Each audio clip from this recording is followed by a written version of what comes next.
This, I'll call the meeting to order of the Albany Water Board, October 24th, about 9:05 or so. Since this has been recorded, why don't we go around the room so that everybody registered? And I have to acknowledge that the meeting is not going to be live streamed today. Unfortunately, due to technical difficulties beyond our control, the live stream is unavailable. The meeting is being recorded and the full video will be posted publicly on the board official YouTube channel as soon as possible after adjournment. I'm Chuck Holtman, Chairman. Rachel Johnson, Vice Chair. Joe Coffey, Water Commissioner. Amy Walsh, Watershed Manager.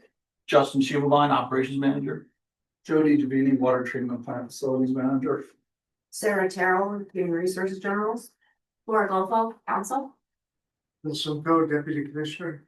Ariful Islam, Senior Accountant. Chris Powers, Director of Fiscal Operations. Anthony Owens, Treasurer.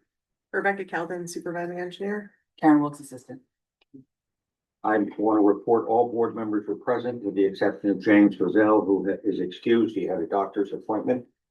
And having said that, the first item on the agenda is the reading of the minutes. I hope we can dispense with that. And if I could have a motion to approve them as submitted. So moved. Anthony, second. I'm sorry, second, yeah. Thank you. All in favor? Aye. Carry. All right. We don't seem to have anybody here from the public. We have committee reports. Finance Committee, Anthony. Yeah, the Finance Committee for Friday, October 24th, 2025 was called to order at 8:30.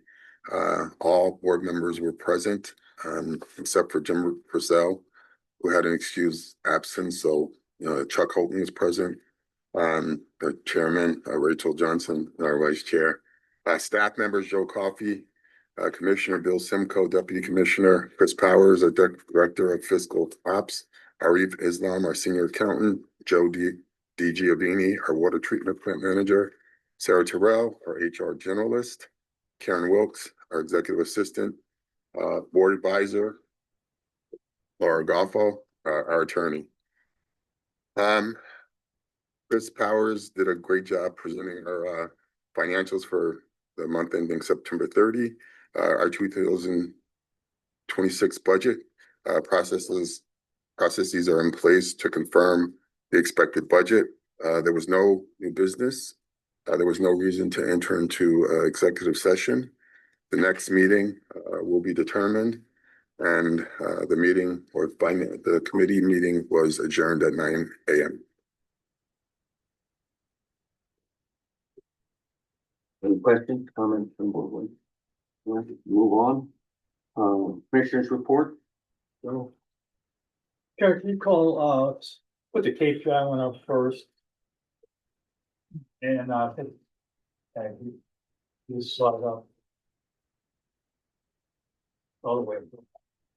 So again, we show these every month, and looking at the numbers year to date, is, I don't know if you want to go lapse it or freeze it or not, but you could stay right in the left column. We've been running pretty solid with the revenue, I think frankly, as Chris reported earlier. And then one of the things that, I thought this year, we could scroll up just a little bit.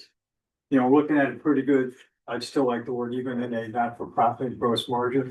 Looking at nice numbers year to date, we know we've got probably a $3.7 million sewer bill that is going to get knocked out of that. So the question is that we're asking the finance guys is to forecast that year end. What kind of cash are we looking at having for margin at the end of the year for debt service and other things that we're spending money on? So go down a little bit further to the next top of the next page. So we showed our Sarah keeps these injury reports and the lost time to medical and the days that you've got up here. Just go over a little bit. I guess we can look at the lost time. And we compare it to last year. We did report last month that we met with Triad, who gave us a bunch of statistics, and we finally, I think, got the report to put it on the board member site that had the breakdown that they reviewed with us on the nature of the injuries, the percentages that are slip falls, blah, blah, blah. And again, the interesting thing was the number of claims that certain individuals have. We have people with 15 claims, I think. I read through them going, really. And we had just anecdotally, DGS had someone that had 40-some claims. So it's endemic to the city. I think the work we're doing with capital safety that Sarah's monitoring, kind of an awareness issue. DGS is doing the same thing with their safety consultant. And I think that's really narrowed down the exposure and the incident rates and certainly the dollars that are out there. But when you look at that chart, we're still talking $500,000 this year is likely projected workers' comp costs, which are lower than a couple years ago where we had one scheduled loss of use was $270,000. So, silly season's upon us, we'll start seeing those numbers go up. Slug, just down to the bottom of this, dump the last page, please. Yeah. Slow down. Just bottom of page 2. There we go, the overtime. So this number we talk about every year, this number would normally start creeping down. We always start out hot in the year, and this number would start creeping down to like a much lower number. And at the end of the year, we were actually under our budgeted number. That's not going to happen this year. And it's not main breaks, it's double shifts. And to be honest with you, we have not had our supervisors looking at overtime as much as they had before. We have a sheet, I don't know if you can click on the weekly overtime report. Scroll down the bottom of it, and you can see the different things. Do we have to keep scrolling down to, there you go. Whoop. So this actually shows the year-to-date overtime hours in each of the units that we've got. And you go a little bit farther to the right, T&D.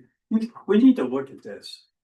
And is it how we're scheduling stuff? Or is it open positions or lost positions? When you look at the number of overtime, we got 6 or 7 man-person years of overtime. And I think that needs to get looked at. Looking ahead next year, I think somehow there needs to be, from an operations perspective, and we need to manage that better.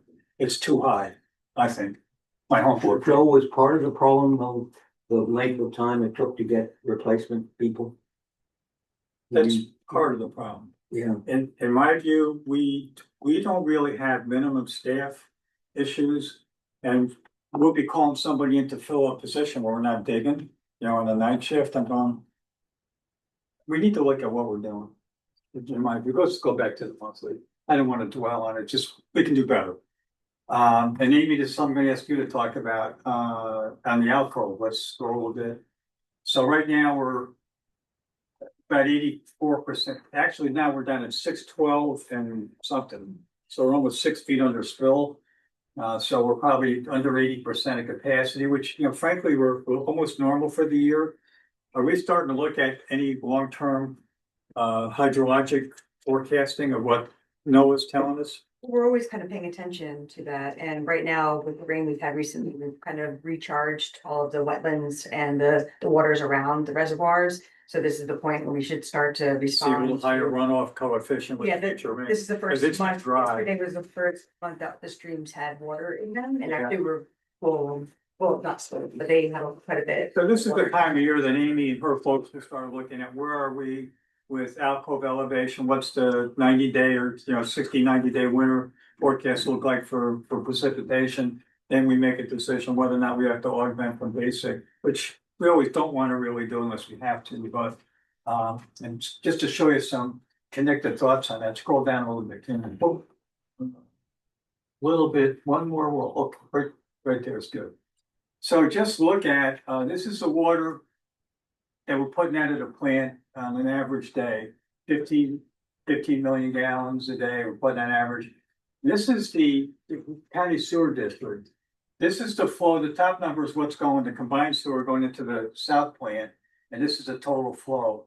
Bill, I can't remember seeing a number this low going to the north plant in the last 5 years, 14.85 in September. That's how dry it was in September. And normally these numbers are, running 20 MGD. So that's just, I think, a testament to how dry it's been in the last 3 months. And normally, we'd be putting out a little more water. I'm surprised we haven't put more water out, frankly, as dry as it's been.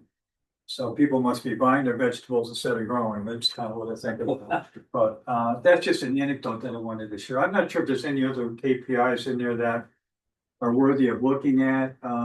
Let's go a little bit further down. You know, I just give again credit to Mike. We've been bragging about these leak detection with the fixed sensors on the hydrants. And we found 75 leaks, repaired 43 through the end of September, which is much more, get a lot more information out of that that's usable than what we had with traditional loggers. So go back to the top, I mean, there's a lot of all these other things. You can look at the stuff, other data that we feed. I'm a numbers person. I'm a very data-driven metrics person. I'm not sure the rest of our staff is kind of into this as much, and I'm not sure if the board finds this to be valuable. So the question I want to pose out for whoever here is here in January and February, is this report useful? Does it need to be continued? Or are we looking at what other information would you be wanting to see that has some operating metrics for the department that you find it valuable? Not looking for an answer necessarily now, but it takes a little bit of effort to put that together. And if nobody's using it, why do it? I use it. Yeah, I think it's great. And I'm trying to get our operations guys to look at, some of the stuff that's on there. And I would hope that, maybe I'll talk at our monthly staff meeting next week about the department heads looking at these overtime numbers a little bit more than what they have. So my inclination is, I think it has value, but unless we get feedback that is worthy, I'm not sure it's worth the effort. So if we want to continue it, I can work with Karen and we can create a template for 2026. All right. Any questions on that? I think it reinforces. I'm a numbers, but the pictures work for me, so I always like taking Chris's stuff and put them in here. It helps a little bit.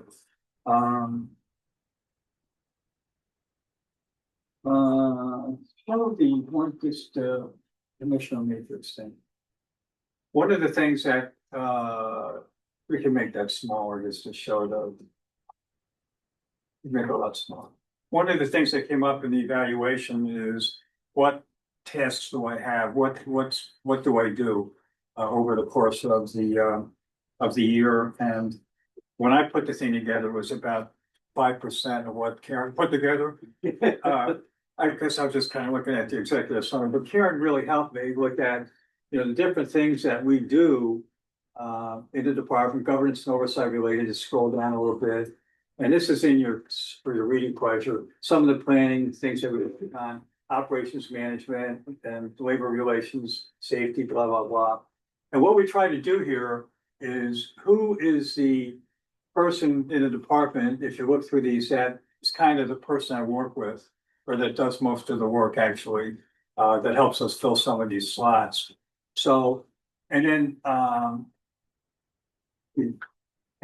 some of these are frequent, how often we do some of these things. I did not do spell check, just so you know. And then, some of the things that trigger that. So I'd be interested as you look at that, if you kind of scroll through that, if you think it captures the roles and responsibilities of the commissioner, because frankly, I want to share this with Dorsey.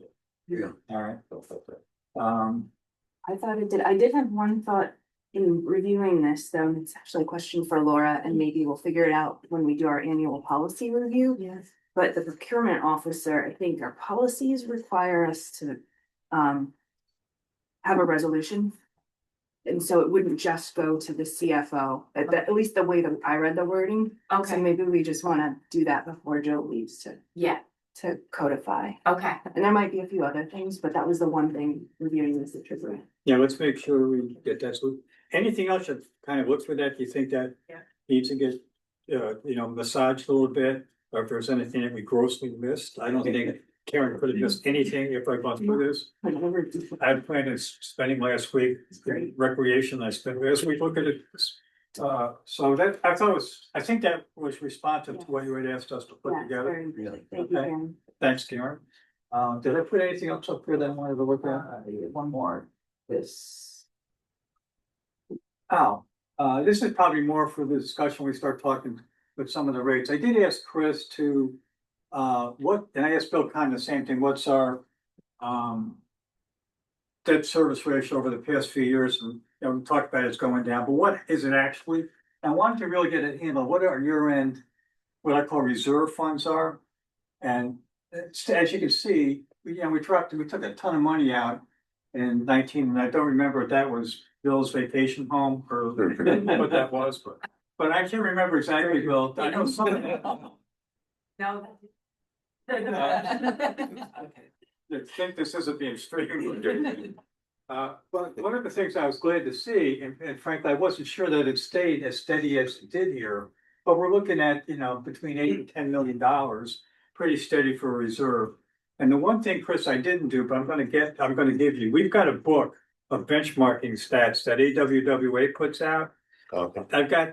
The most recent one's like 2021. They don't change a lot, but they've got a lot of stuff in our financial ratios. So they give you two guys that and see, but frankly, for a $50 million cash operating, that's not a bad reserve number to have. I think, but I'm curious to see where that benchmarks, for reserve. Yeah. Now, the city's reserve is 15 million on their 250 or whatever $1 million budget. We're 10 million on our 45. So I think in the context of that is pretty healthy. Where it sits with other, municipal water and sewer systems, I'm not sure. So Of course, we have a capital budget. Also. anyhow, I think that's all I've really put up, right? So a couple other things that we talked about. There's a question that came up from one of our council members about the senior discount program. And one of the things that we found is that there's no real annual sunset, and how it's calculated, and we're not sure. And so we're looking to things as there are categorical issues that you're limiting a discount program to an age class as opposed to an income class. A lot of communities, most communities that have discount programs, they're discounted based on income, not on age. I know, so Chuck, we'll have to take away your senior discount. So Laura's looking at some information, and we got some information from Trey Kingston, Yeah. who I think has been helpful. Yeah. But we'll hope to try to get something for you to get what that program should be. My sense is we're probably not doing it quite the way we should be doing it, because it doesn't sunset. And it has an income eligibility for the seniors, which is. Yeah, there's So- actually two eligibility sort of categories. It's the enhanced star exemption and the aged exemption that comes from the city of Albany. So both are tied to age. Also, there's an income component, but we kind of want to look at it again. But we follow what the city does, right? We Is the do. city relooking at it? The city is not, so the at least to my knowledge, they are not, but the city assessor brought it to our attention because the way that they do it is they're a tax, to the city resident. We are a user fee. And so his point was, I don't know that you can necessarily tie age to a user fee in the same way that you can tie it to a tax. And so I just have to look at that kind of distinction. Is our senior discount program limited to owner occupied? I don't think it is. Yeah, and And to so me, that's bogus right there. That Exactly. blows it up, Exactly. So So we really do need to take a look at it. There is a mechanism to kind of review every year, but we want to think about it from the ground up. Good. Yeah. so we're looking at that. Yeah, we are. The other thing is, we already gave you the schedule losses with Triad. We put RFPs out for the official consultant to the board, and we put RFP out for the traditional master service agreement task order based. We had, this year, we had actually 3 responses for the official consultant. Arcadis was one, CT Mail was one, I think. Time Bond, I forget which of the other one, but we'll get them, and we had 15 responses on the general professional services agreement, master services with task order. So we put together an evaluation sheet. We've got 5 or 6 of us, I think, looking at it, do an evaluation on those. We'll try to get those, go through the proposals within the next couple of weeks. We'll shortlist and interview some, and then we'll have recommendations for the board in November. That's our game plan, Bill, I think. I'm always intrigued by, because I have my own evaluation sheet. So we talked about You know, where's the local office? Who's the assigned project manager? Are they meeting the MWB requirements and their experience and all that stuff? But I have one, because in every RFP for professional services now with the internet having a wealth of information about the firms, I said, I don't want any of your marketing stuff. 25 pages is what I want to see.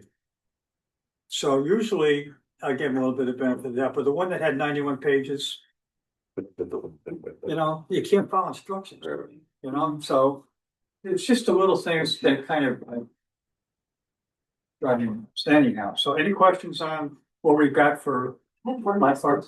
Yes. On that, what's the mechanism to replace Bill? Although we don't want to replace Bill Pond, but.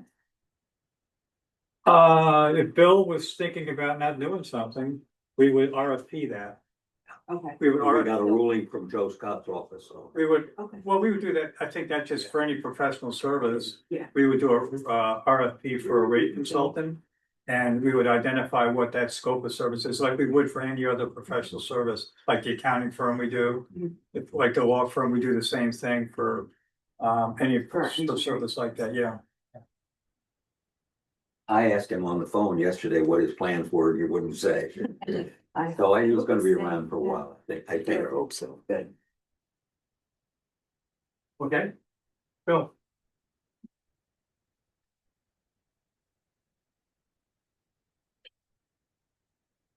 What's it gonna be interesting? Nobody uses the podium, sorry. Yeah. That's because I can't see over it. So, purchase agreement, they had requested to modify what they were asking for. Increasing from 35 million gallons as a minimum to 40. And then they were asking for anything over 40 to be the residential rate. And, so we've gone back and forth a little bit now with. And, we had suggested we needed to increase the minimum.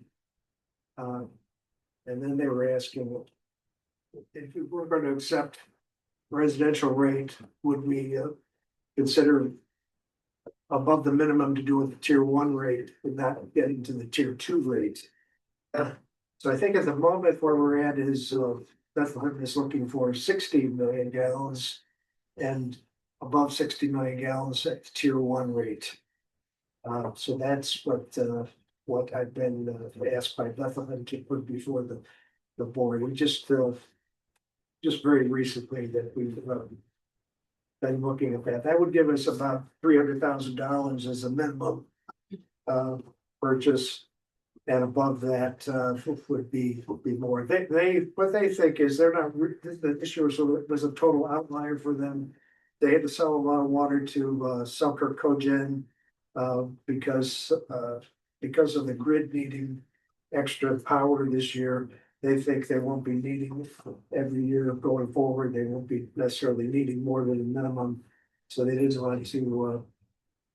They didn't want to have the minimum go too much higher, and that's what Bethlehem's proposing. So. Can I add a little to that, Bill? Thanks to Joe D, I met out at the treatment plant, I met the manager of Bethlehem Waterworks.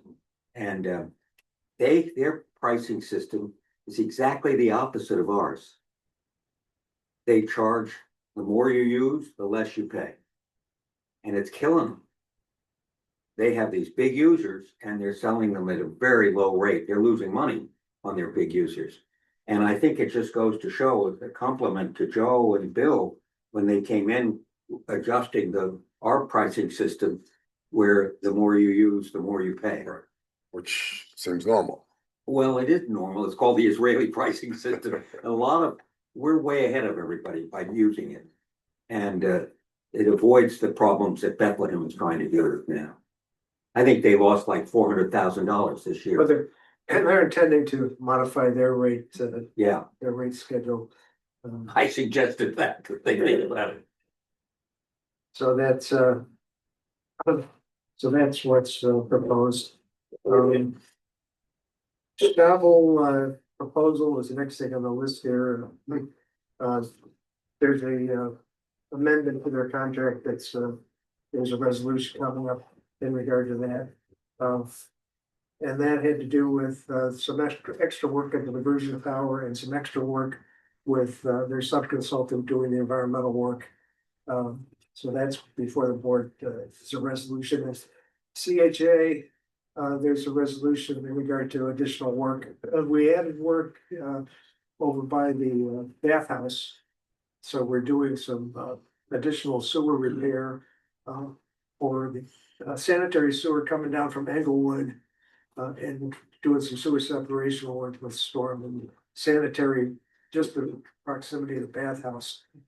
And so there's some survey work and soil borings that were part of that proposal. And then there's some additional work for CHA in regard to a Tygate project, which is also called the Beaver Creek flow management. And that had to do with some survey work for the some easement to U-Haul in regard to the area that we did that with. And in regard to the grants and financing, I don't know if that's supposed to look back quickly. The bonds of 2021, according to Chris, we're now down to like $1.5 million. I think we're currently doing about $500,000 draw from the trustee, and we still have the same list of projects I've gone over with you before. Which the major one going on right now is the National Water Main Sewer Lining Project. We also have work we're gonna do at the Airman Pump Station and so forth. Then 18.523, we're just finishing up mostly that is being used for the line project. 18.903 is where all the action is right now with the water plant. We're doing the finishing up the aeration project. Joe can probably tell us, Joe and Rebecca, when we think we're actually gonna be back and online with the aeration, but might be a month or so. Not saying. It keeps moving. We're basically down to punch list items at this point and finishing up some electrical, some exhaust fan work. All of the professional coding work or industrial coding work is complete. But there's some touch-up work from the NACE inspector that's been noted, suggested. So we're there. Our in-house staff are finishing up reinstalling the brass nozzles this week. So theoretically, we could go back online without the exhaust system. Don't really want to do that.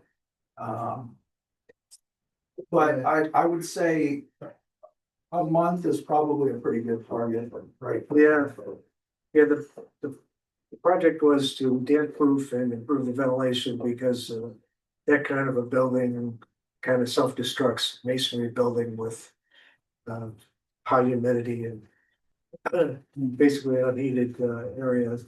Well, that and the improved exhaust system will help us remove aerosolized organics from the water. Just it's an extensive, but it's a really beneficial improvement to the head of the treatment plant. So, but it's gonna be the most beautiful thing you've ever seen. Yeah.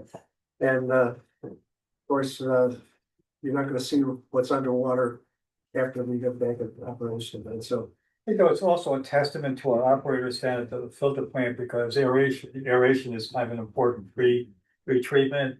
And this time of year, when you turn over in a reservoir, you get potentially a lot of taste and odor issues. And as a consumer of overwhelming water, spend pretty decent. Interestingly enough, even Rafat, our lab director, commented on that this year. We expected a number of taste and odor calls this year because we are on bypass.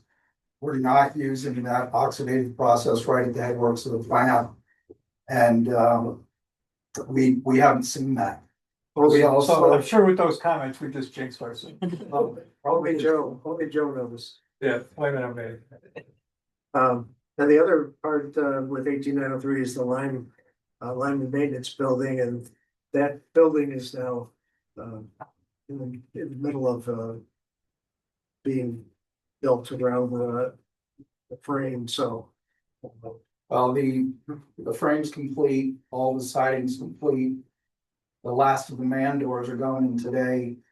The overhead doors go up the first week of November.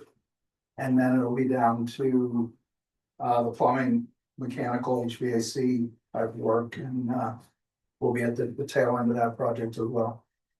Yeah, so that's what's going on at 18903. The two dam projects are still, we're waiting for to see if we can get some grant money and see if we want to go ahead then with financing.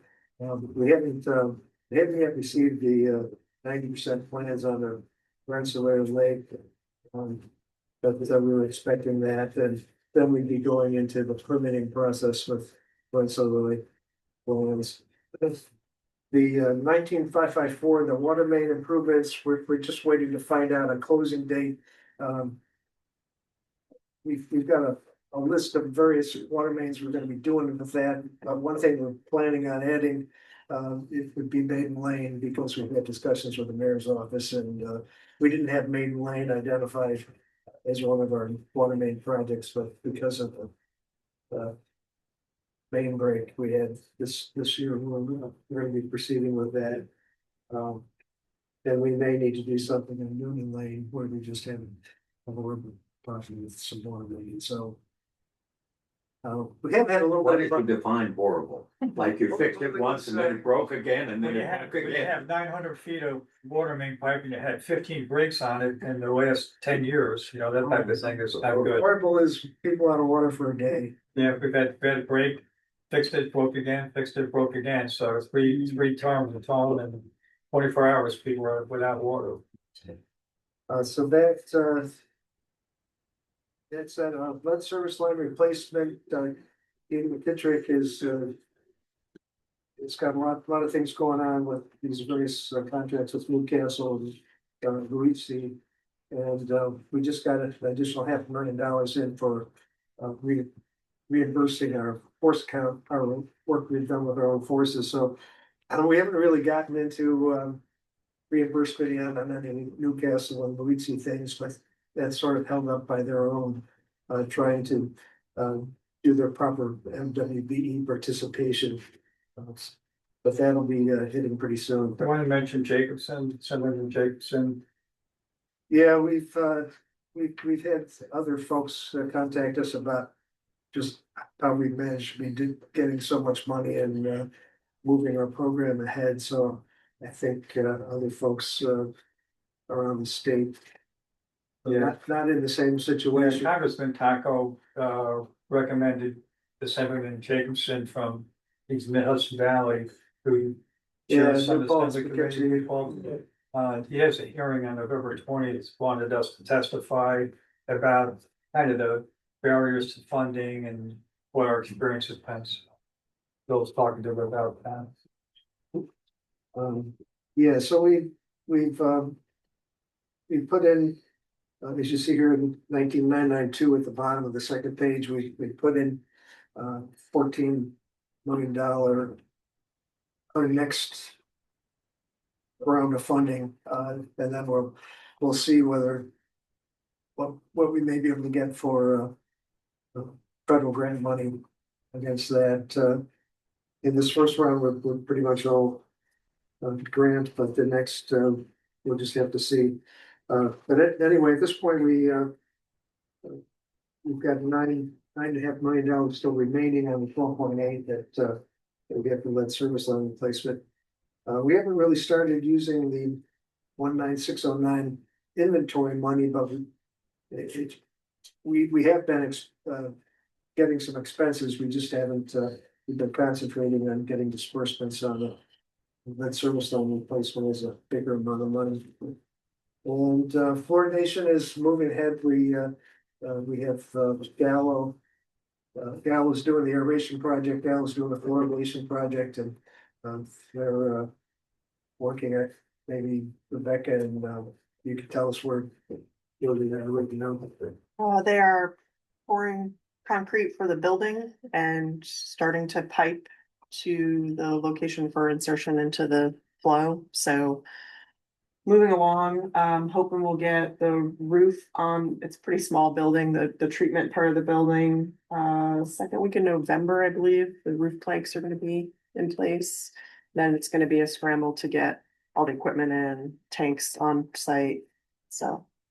Moving forward, I think they've kind of pushed themselves into January, Right. but we are still talking with the electrician, so some of that time is what the general contractor said the electrician would take. Electrician says they're probably gonna move those times around a little bit, I think less time from what she Well, said, the so. issue there is really for being transparent and notification to our consumers.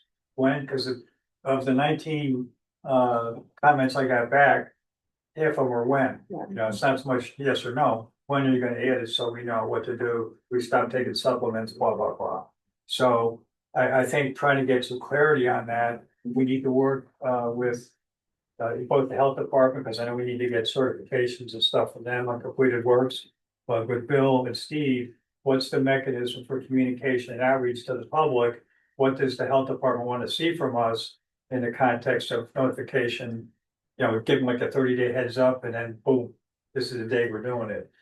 So, Yeah, and the storage tanks, have to be registered with DCs as a chemical storage, so.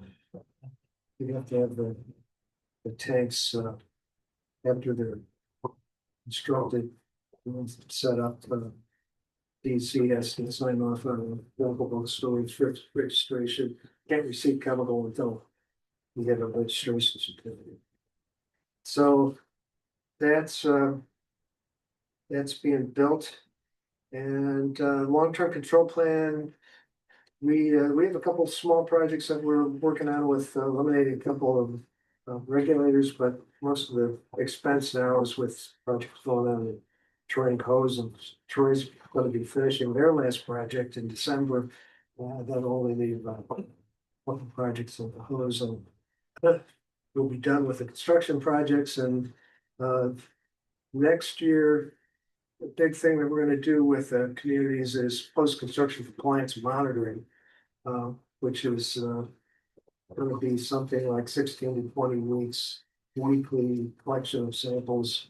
And at various locations shown in both in the river. So that whole community is really, most of our effort at our monthly meetings is gonna be how we're gonna do that. We're trying to do it with some force count and some consultants, stuff. Getting a commitment of weekly boat outings. We were kind of hoping maybe we could do that with a Troy Fire Department, but once they found out what the commitment was gonna be, they weren't sure, but we might be able to do some of that with our own forces, and be able to recover it through a force account proposal with ESC and the movies. And Lincoln Park Burning Garden is happening. In terms of the schedule for that, maybe Rebecca may be a little bit more. Site work is proceeding and getting done. Site work, I think they're doing plantings right now and trying to get kind of like everything vegetation wise placed for winter. I think the pathways in, I think the challenge with the Lincoln Park Learning Garden is the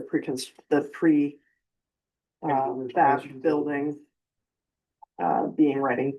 So that looks like pushes into 26 for the yeah, building the structure. contractors asked for an extension. We're questioning that because frankly, we think some of that work could have been performed earlier. Mhm. And some of the delay in fabrication is based on the contractor not releasing the manufacturers. We'll figure it out, but it's walkable probably, towards the end of the year, but the classroom won't be set till next spring. That's my guess. And the road that you can take, that's on the side of the school, not the pathway, but the road. That You can drive down to the school? Yeah, Can you you can- drive all the way through that? Oh, yeah, you've been Oh, able to do that for a while. Yeah, that's been that way for a Okay, while. I just don't. Yeah, if you don't go to the school, you Yeah. don't use it. Yeah. He No, we granted gave it. that, we gave that back to them Okay. last I'm fall. gonna right before school take a started. ride down there and That see. was the anticipated, that was the goal last year, was to get them up and running. But the Winter Garden, it's shaping up a little bit, the pathway they've got going Yeah. through, it's pretty attractive. Bridge there, Bridge is there now. bridge is there. I went down this earlier this week and the footbridge is here with a wetland. So it's shaping up. They poured the pad for the building. It's a working process. As I've said, I'm. Contractor's pretty, it's the same contractor doing a lot of work in the city and they're maybe a little overextended, yeah. As I said, I'm familiar with that, so I kind of want to see how it worked out. Well, no, we never walked the long way. We just used to walk across it. Yeah, we Like would, the we all side were kind part of of like. the Large Street side, we used to walk across Yeah. Gotcha. around there.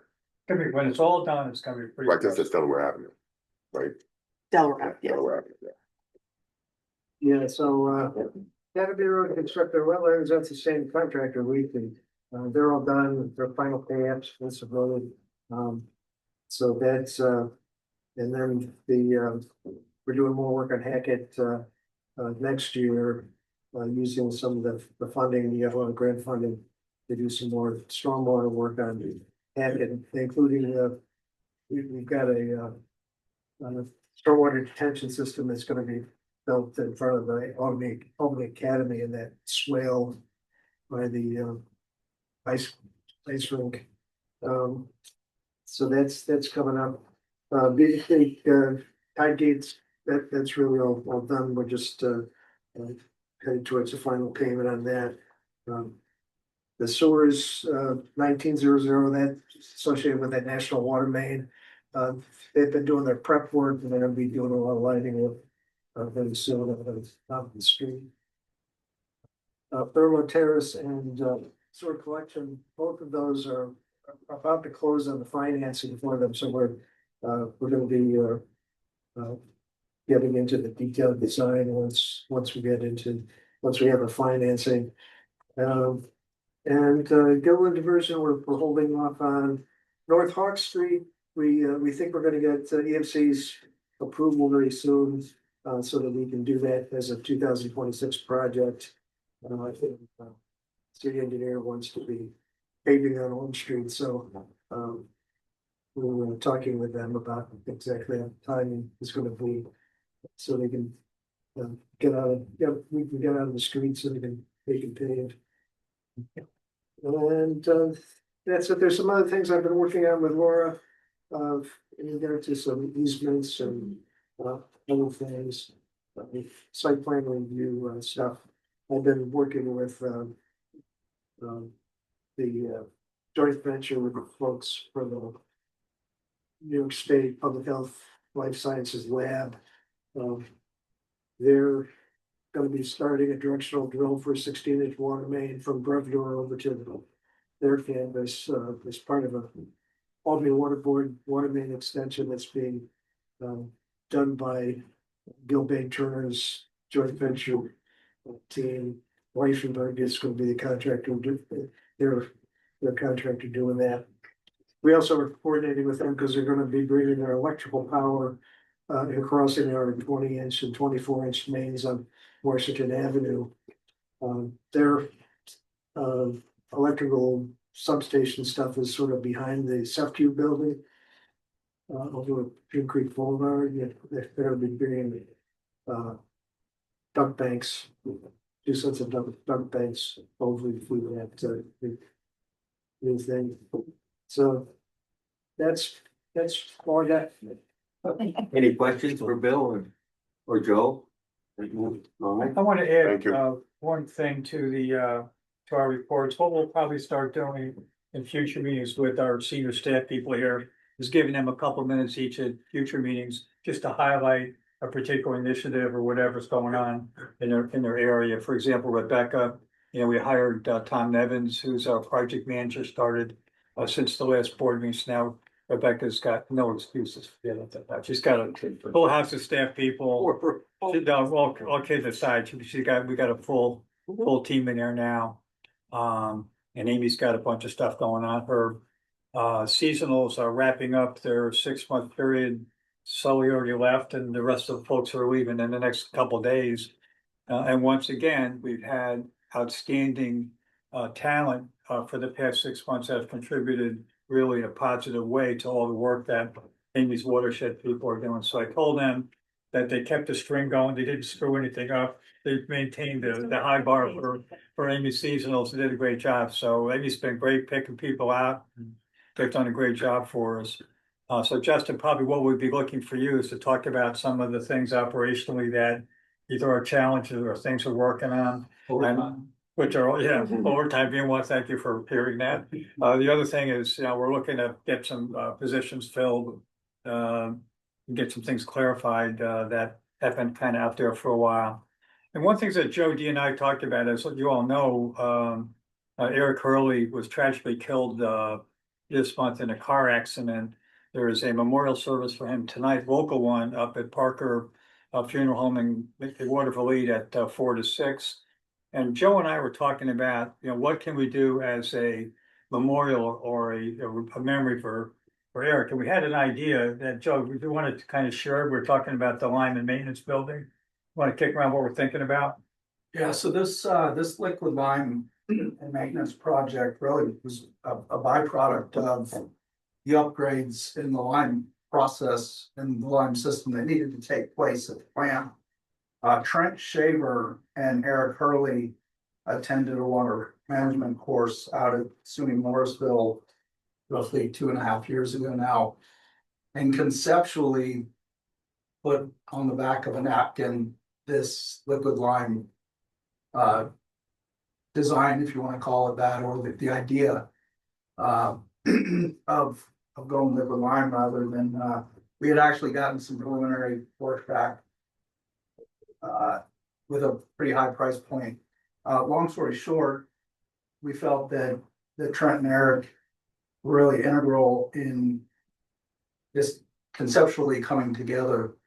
And Eric attended every design meeting, all of the progress meetings. What we would like to do and what we're asking the board is if we could have a plaque made with Eric's name on it. It's a wonderful. Yeah, okay, I thought about that. His own building. Yeah. I think it reflects Eric's, what we always recognize his commitment to the profession and his energy and zeal, working with the industry as a whole. And what better way to memorialize that by recognition, slapping it on a new structure down at the water plant. So we might do something here, just another.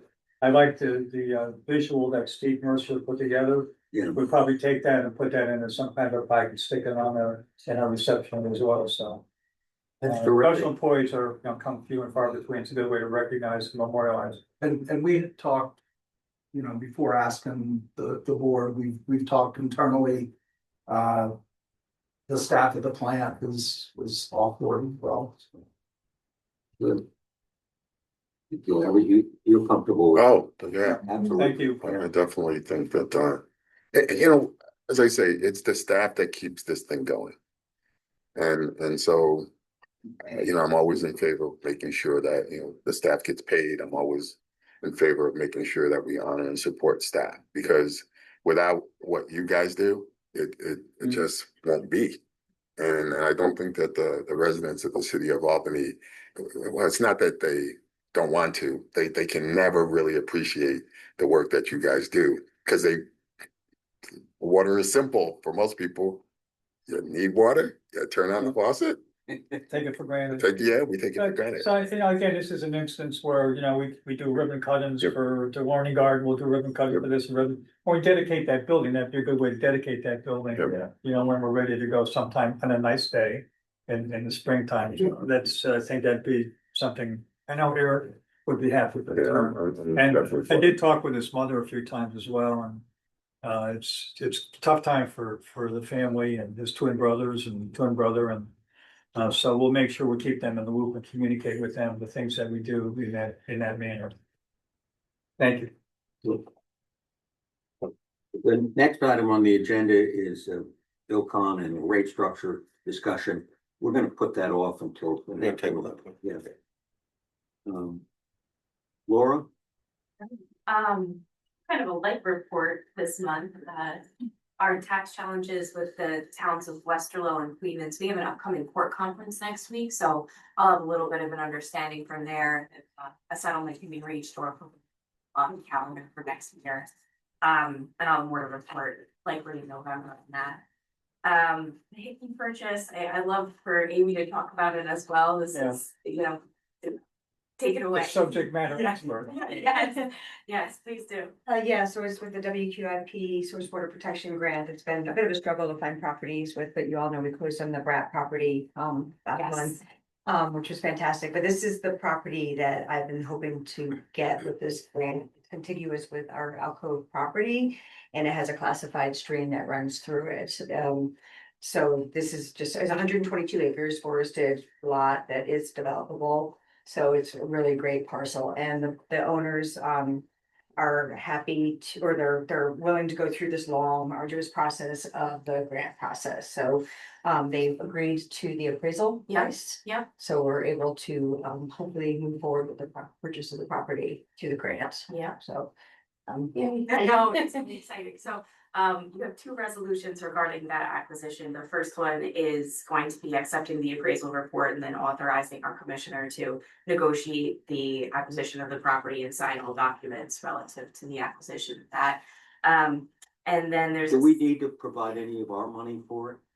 So we have a 25% match to the grant. And we use the money to get from the sale of the carbon offset. Correct, and also it's in kind, services and stuff like that, but Yeah. we're tracking all that, but yes, so the carbon money is what has been. And just on the point of in-kind services, for a larger parcel, we did need to get over 100 acres for a WQIP to get two appraisals. So two appraisals will be submitted to DEC, we've gotten those already. Part of our agreement with the sellers, the property owners, is that we would honor the higher appraisal. So the higher of the two came in at about $3,600 per acre, which is consistent with what we've been seeing in that area. We know that from our tax challenges with against Cleveland. So will that help you in your battle with it will actually. Isn't that nice? I know, isn't that nice?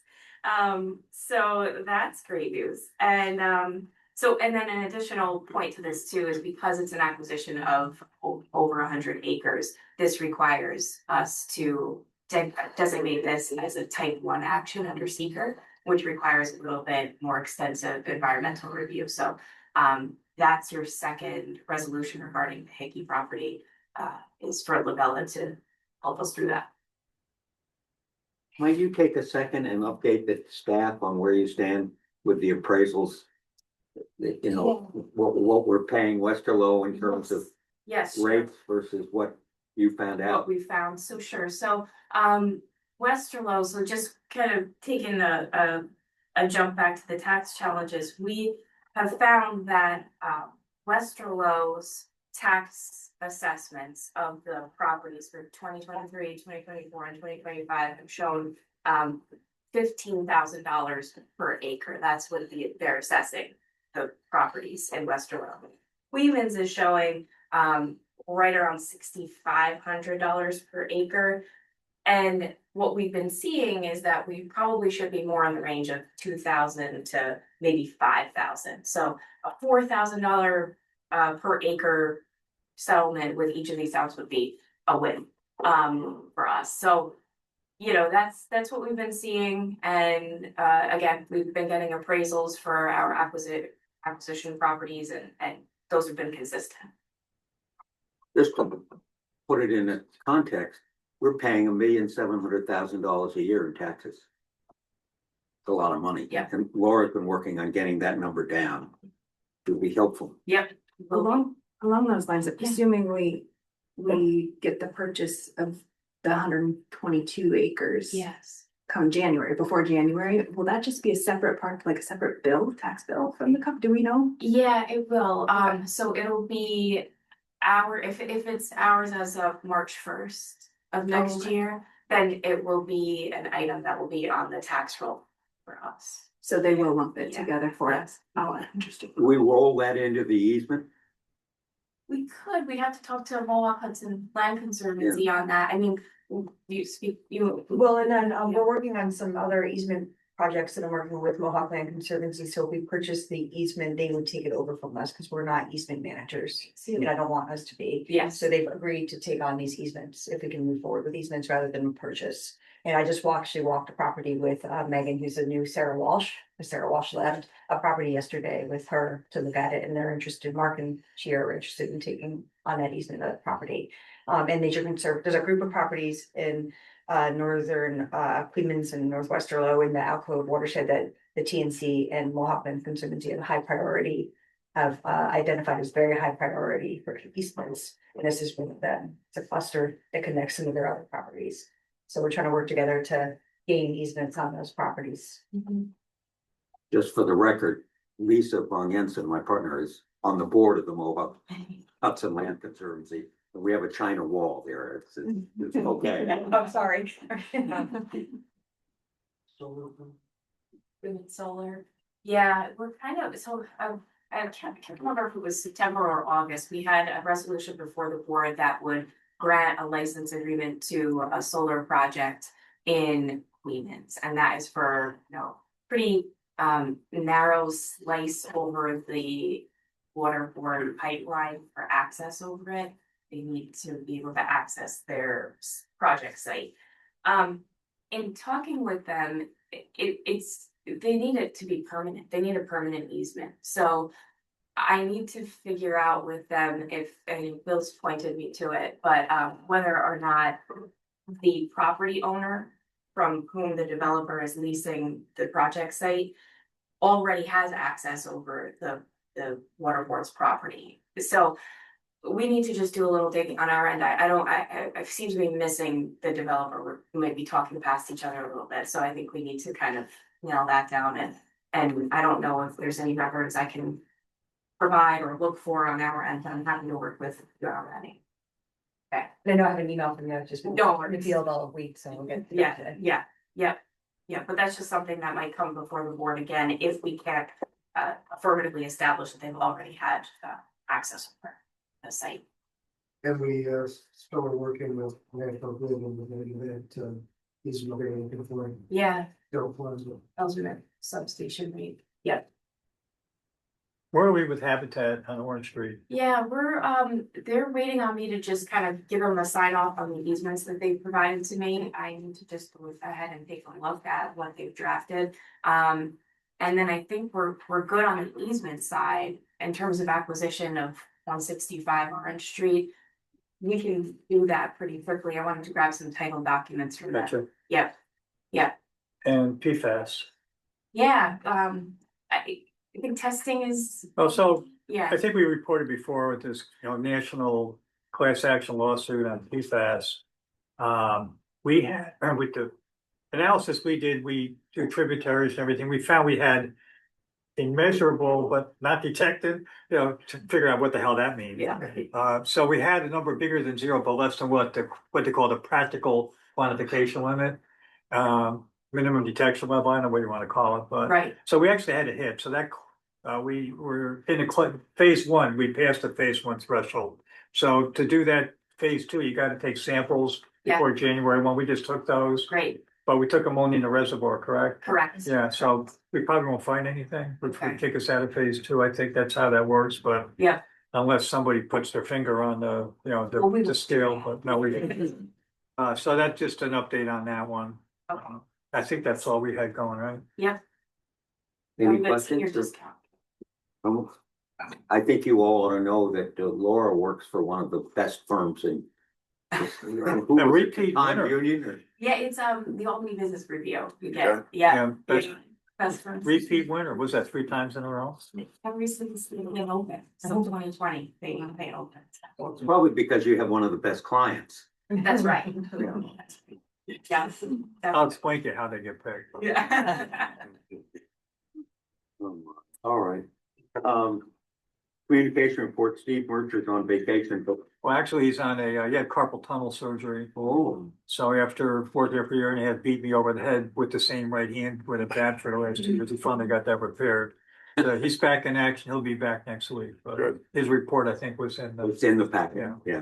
um, but again, I think the emphasis will him will be working on, that forward information coming up a little bit.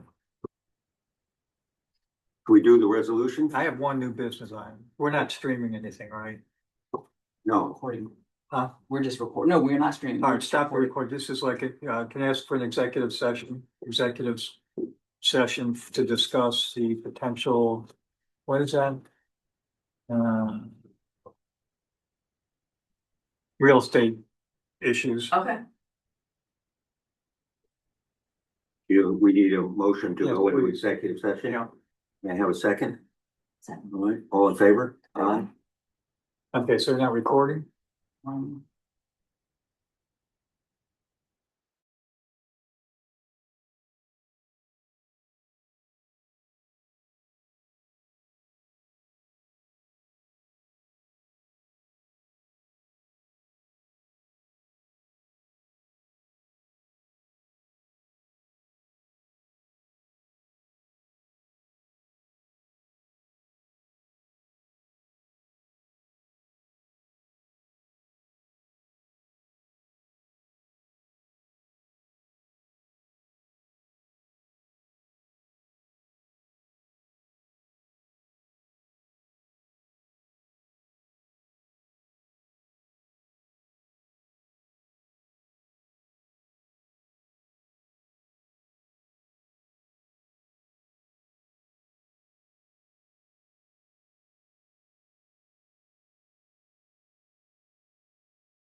I want to come back on. We've come out of executive session and no action was taken, just information. I'll go through the resolutions, 26, 25, 68. Now therefore be it resolved that the Albany Water Board has identified the acquisition of the property in three simple support. The goal of the Albany Water Board and NISTEC to protect and enhance the tributaries that feed the drinking water supply reservoirs owned and managed by the Albany Water Board. That the Water Board hereby accepts the appraisal and that the Water Board hereby authorizes the Commissioner and the Department of Water and Water Supply to negotiate the acquisition of the property, to evaluate all documents necessary and convenient to acquire the property. We had a lot of time to write that one. And it's good. We've talked about it. I think it's very exciting and it'll be terrific. Any questions? Can I have a motion to approve? So I'll move. Second? I second. All in favor? Aye. It carries. Resolution 2569. Now therefore be it resolved that the Albany Water Board approve the contract amended proposal dated October 13th, 2025.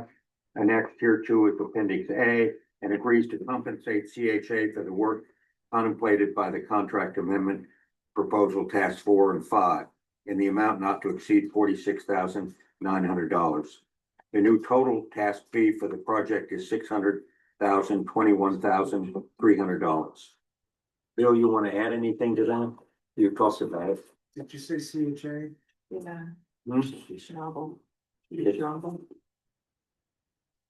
I couldn't hear you. Oh, Should it be, should be Schnabel and not CHA. Oh, it is? yep, Well, let's amend that resolution. yep. DHA would be thrilled. Surprise too. Those are the best kind. So amended. All right. May I have a motion to approve as amended? No move, second. I'll second. All in favor? Aye. Aye.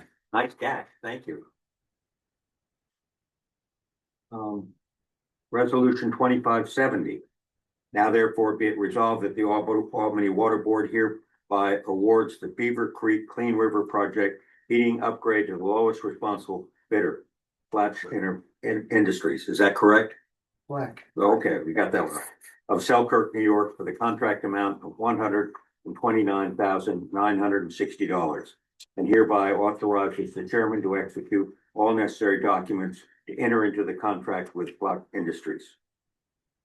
Bill, you want to say anything about it or?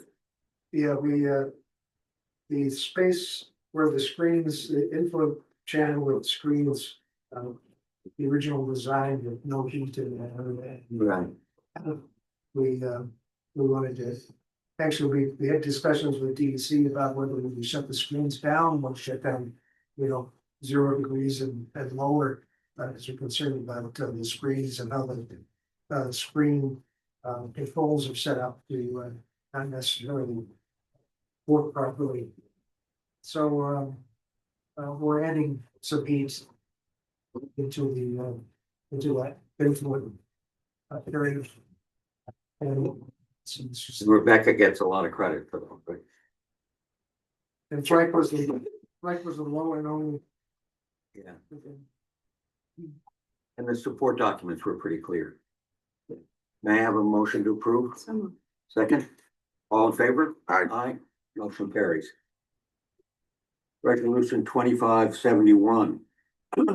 Now therefore be it resolved that the Albany Water Board approves the extra work authorization annexed here to as Appendix A and agrees to compensate CHA, we got this one right, Yeah, for the work contemplated by the extra work authorization Task 1 and Task 2 in the amount not to exceed $48,000. Again, it was pretty clear in the document, but you want to Yeah. add anything? and those are both DBE subcontractors, so helps with their Yeah. compliance with NWB. Any questions? Can I have a motion to approve? A move, I'll second, second. all in favor? Aye. Aye, motion carries. Resolution 2572. Now therefore be it resolved that the Albany Water Board approves the extra work authorization annexed here to as Appendix A and agrees to compensate CHA for the work contemplated by the extra work authorization Task 1 and 2 and 3 in an amount not to exceed $38,000. Again, there was a lot of backup on this, but. Yeah, that's most days that we're going to this working with U-Haul on easement, some additional survey and design work. Yeah, I gather U-Haul is not the easiest place to work. We're dealing with attorneys in Phoenix. Yes. Sorry. Any questions? May I have a motion to approve? Second, I'll second. all in favor? Aye. Motion carries. Oh, we're doing this today just to get it on the record and be ready for the next board meeting.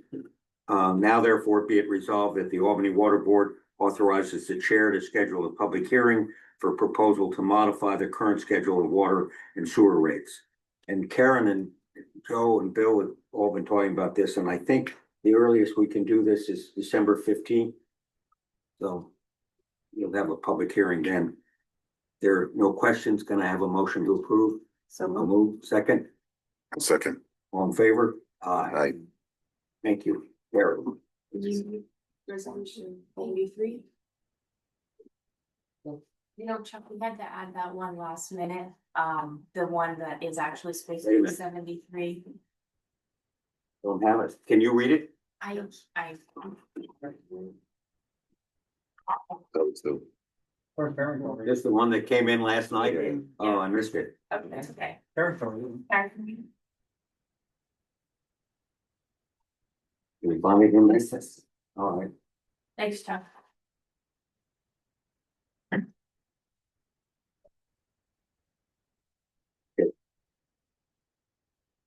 Why don't I read the whole thing since it's, yeah.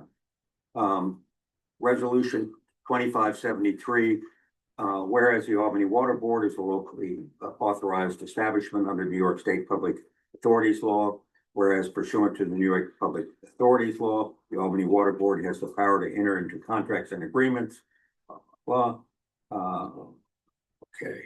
Whereas Labella proposed a proposal dated September 16th, 2025. The proposal which set forth the scope of services set forth 01 through 04 and a fee and time schedule summary table related to professional surveying and environmental review services concerning the parcel and the town of Queens, bearing tax map ID 141-2-29, the Hickey property. We talked about this last Amy time. can Yeah. give more information. Now therefore be it resolved that the Albany Water Board approves the proposal annexed here to Appendix A to engage Labella for the performance of professional surveying and environmental services relative to the Albany Water Board's acquisition of the Hickey property.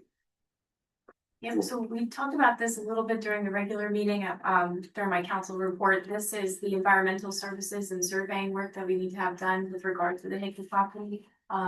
You've got anything more to add? No, just that we asked Labella to give us a proposal, and we worked with them on other properties and they know WQIP program and requirements and it's worked well previously, so. Do we have any other questions about it or? Any questions? I mean, this is good. There'll be land barons. Great. All right. Can I have a motion to approve? Second? well, second. Thank you for catching that. Now can we go to 75, 74? Yes, Okay. and you might have already done, Yeah, we did. and we grabbed a motion for that already. So 2575. So, Because we're on. so we want to go to 75? Yes. Beaver Creek with Cologne J. Keller is actually 75. Oh, Somehow you printed yours too early. I'm sorry. It's fine. It's the same information. It's just the headers. This is 75. oh, this should This be. is what I put you as 75. Okay, I'll change that. All right. Teach me to go out for dinner the night before a board meeting. Won't do that again. All right. Resolution 2575. Now therefore be it resolved that the Albany Water Board approves change order 5G24 annexed here to Appendix A to the Beaver Creek River Project Phase 3-5, general contract with William Keller and Sons Construction, increasing the contract amount $2,645. New contract value is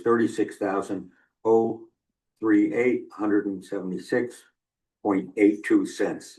There's no change to the original contract completion date of December 31st, 2023.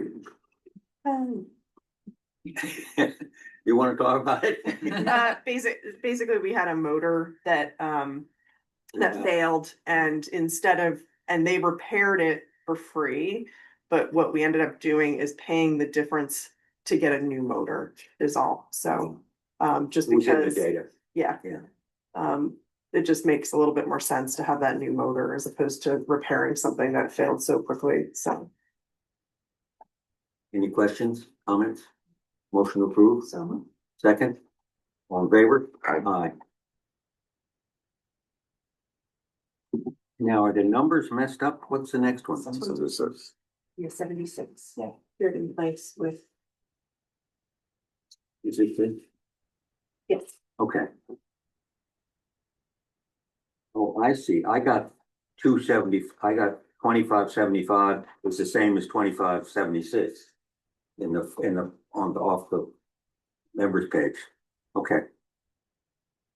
So 2576. Now therefore be it resolved that the Albany Water Board approves change order one, annexed here to as Appendix A to the 2024 Curidan Place pipelining contract with William J. Keller and Sons Construction, increasing the contract amount $13,394.70. That should be National Water Main Cleaning Company. Should be. Can you amend that? All right.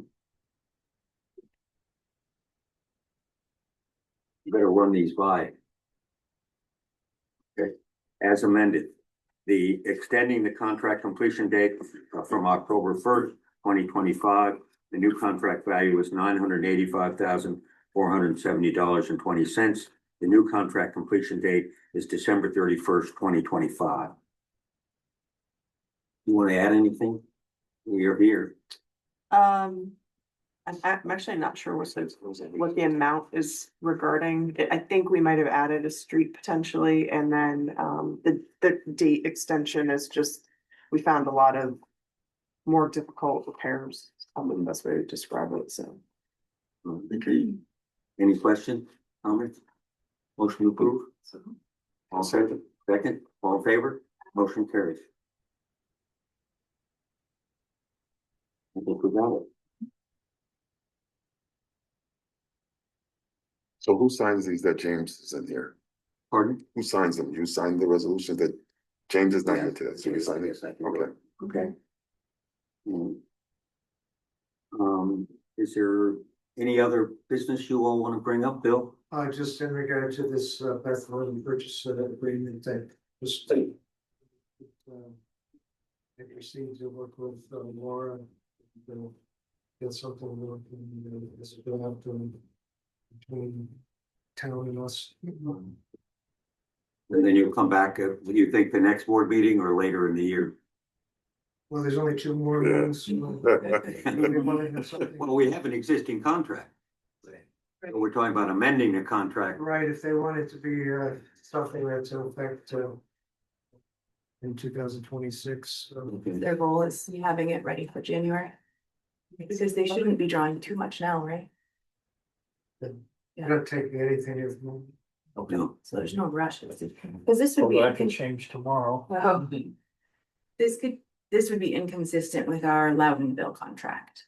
If we were to. pursue- With our Gilderland. Gilderland, yes, sorry, Yeah. yeah. Yeah, I can pull both so that the board can see Okay. the difference. I think with respect to the Bethlehem purchase contract, we are in no rush. We have an active agreement.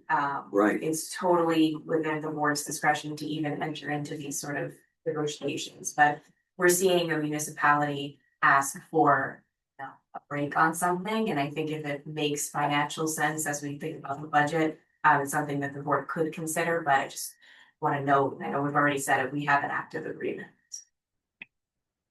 Good. Has Bethlehem paid any of the bills that we sent them there? Oh, yeah. Yeah, Because they've they're, got stuff that's over 120. yeah, they've paid, but there's several big ones that are out there. Okay. I was about the, but It's like almost $400,000 it's out there. yeah, it's actually $1 million if you did do the currently, yeah. So they've paid 700,000 so far. That was my question originally, So it's just on that alone, I would Yeah. think that they would have some sense of urgency to try to get Yeah. a resolution.